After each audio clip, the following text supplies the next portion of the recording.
coming up. So long farewell to Dame Vera Lynn.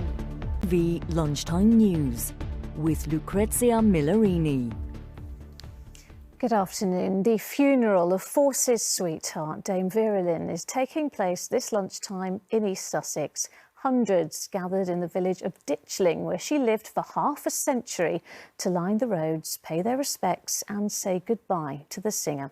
A flypast by aircraft from the Battle of Britain was also held, with a Spitfire and Hurricane flying overhead as her coffin made its final journey. Well, Dame Vera found fame after serenading troops during the Second World War, and she brought comfort to many families back home too. Her songs became anthems of hope and resilience, something particularly pertinent in these current times. Well, she died last month at the age of 103. Paul Davies reports. And to hear more about Dame Vera Lynn and what impact she had not only on the country but more personally in her community, we can speak to Margaret Boville. Margaret is the Secretary of the Royal British Legion branch in Ditchling, where Dame Vera was president. And Margaret, thank you so much for joining me this lunchtime. An incredible woman, an incredible turnout today in Ditchling. It shows really just how much Dame Vera meant to so many people. Ditchling girl, she lived there for 50 years in Ditchling, didn't she? She's a national treasure, but very much a part of the local community there, wasn't she? What do you think she would have made of all of this today, the fly past, the projection on the White Cliffs of Dover? On to other news, and from today, travellers arriving in the UK from dozens of countries will no longer have to self-isolate when they get here. Spain, France and Germany are all on the list, along with a host of other destinations, raising hopes of the possibility of a summer getaway abroad. After all, our correspondent Emma Murphy has been in Malaga and sent this report. Emma Murphy reporting from Malaga there, but while flights might be back on for some countries, the Foreign Office is urging holidaymakers to avoid travelling on cruise ships. Well, to discuss this and much more, let's speak now to travel expert Simon Calder, who is at London City Airport. Simon, thank you very much for joining me on what must be a pretty busy day for you. So listen, we'll get to the cruise ships in a second, but first of all, this will be great news for people who have the cash, who are desperate to get away for a summer holiday this summer. They'll be scanning the internet for deals, but what are the key things that they need to know before booking? Get to the cruise ship issue. So as you mentioned there, we can get on a plane, potentially sitting next to a stranger. Yes, we have to wear a mask, but you can still eat or drink. So people are taking their masks off and on, presumably to do that. But we still cannot go on a cruise ship. That's according to the Foreign Office official advice.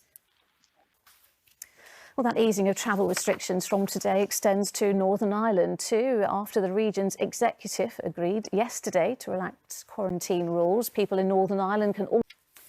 In Scotland, face coverings are already mandatory on public transport, but from today you will also have to wear them if you're at a shop as well. That goes further than current restrictions in England, but other lockdown restrictions are also being eased, including how many people you can meet and where. Well, our political reporter... In other news, all week we've been bringing you shocking stories from the world of gymnastics, where former and current athletes have made allegations of abuse within the sport. And now World Championship medalists Becky and Ellie Downey, who are in the Great Britain squad, have released a statement about what they describe as environment of fear and mental abuse. Well, Sejal Carrier joins me now. Sejal, can you talk us through this latest development? Well, it's a crisis. Sejal, thank you. Hollywood actor Johnny Depp was back in court today as his libel case against the Sun newspaper continues. It's over allegations published by the paper that Mr Depp was violent towards his ex-wife, the actor Amber Heard. He is due to finish giving evidence today, having spent around 15 hours in the witness box so far. Correspondent Neil Connery. Police in England and Wales are facing a review into possible racial bias. A probe... Now, laughter is often referred to as the best medicine, and for many people over the past few challenging months, that theory has proved to be true. New research out today, and I'll be back with the ITV Evening News later at 6:30. But for now, bye-bye.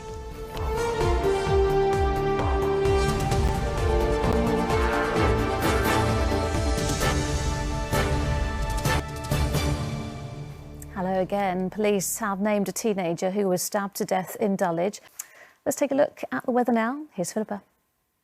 And that is it for now. Duncan will be back here at 6. Until then, enjoy your afternoon. Bye-bye.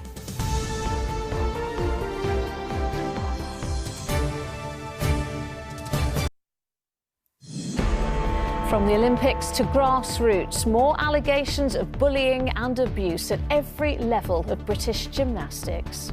Evening News with Lucrezia Millarini. Good evening. Further revelations into the shocking mistreatment of young British gymnasts tonight, exposing a pervasive culture of bullying found at every level of the sport. Stories of cruelty and fear which left deep scars that may never heal, from the grassroots to the Olympic class. Olympians Becky and Ellie Downey say abusive behaviour was so ingrained it became normalised. Melissa Brown, a club gymnast, told us she was left suicidal. They spoke as we questioned the head of the sport, whose job it is to safeguard its competitors. More reaction from our sports editor, Steve Scott, in a moment. But first, Ben Chapman heard Melissa's story. Our sports editor, Steve Scott, is here. And Steve, you broke the story on Monday. It's gained traction throughout the week, hasn't it? More people coming forward. And what we're seeing is that these allegations really at every level of gymnastics. Yeah, absolutely. Steve, thank you. From today, millions of UK travellers desperate to go abroad or return home to see their families without quarantine now can. That includes, but will people have the confidence to start flying overseas again? Emma Murphy has been in Malaga, where she spoke to holidaymakers and businesses keen to welcome back tourists. Well, while quarantine restrictions are being relaxed for millions of holidaymakers, lovers of cruise liner breaks are being left disappointed. The government is advising against them, but industry bosses are calling that decision illogical. It comes after serious outbreaks on cruise ships around the world at the start of the pandemic. Rupert Evelyn reports from Southampton. The government is looking into ways to encourage more people in England to wear face coverings, Boris Johnson has said. The Prime Minister. The stark and unvarnished details charting the disintegration of Johnny Depp's marriage to model and actor Amber Heard has once again been laid bare at the High Court. The evidence today centred around allegations of violent rows after Miss Heard's 30th birthday party. The evidence is being heard as part of the Hollywood star's libel action against the Sun newspaper. Neil Connery was there. Still to come on the ITV Evening News. First, the police watchdog is launching an investigation into possible racial bias in offices across England and Wales. The Independent Office for Police Conduct will focus their inquiry on the use of stop and search, a long reviled and controversial policing method. It's aimed amid anger over the handling of recent high-profile cases caught on camera, including that involving the athlete Bianca Williams. Martha Fairley has more. A rapturous applause rang out in the Sussex village of Ditchling today as the final curtain came down on the remarkable life of Dame Vera Lynn. Crowds lined the streets as a revered star's cortege passed through en route to her funeral. The procession coincided with an RAF fly-past honouring the Forces sweetheart, who died aged 103 last month. Our arts editor Nina Nanar now on a fond farewell. It's been a difficult day for England's cricketers in their test against the West Indies. And finally, delivery drivers have offered a lifeline to communities across the UK during the coronavirus crisis. Many have made new pals as they drop off their parcels. 8-year-old Tallulah Roberts from Ashton-under-Lyne is one of them, and she has found a special way to bring some cheer to her new friend. Damon Green went to meet them.